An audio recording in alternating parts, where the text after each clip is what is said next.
சாலிஹா, ஏன் சோகமா இருக்க? எனக்கு யாரும் பிஸ்கெட் இல்லை. சாலியாக்கு ஏன் பிஸ்கட் கொடுக்கல? அஃபீஃபா, 4 பேருக்கு 3 பிஸ்கட் தான் இருந்துச்சு.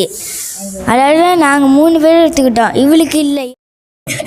அவ சின்ன பிள்ளை தானே, விட்டு கொடுங்க யாராச்சும்.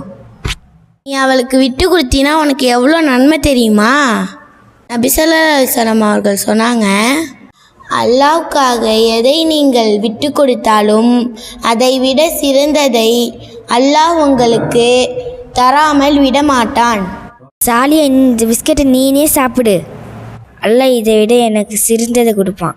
ஜஸாக்கல்லாஹ் ஹைரன். طالعت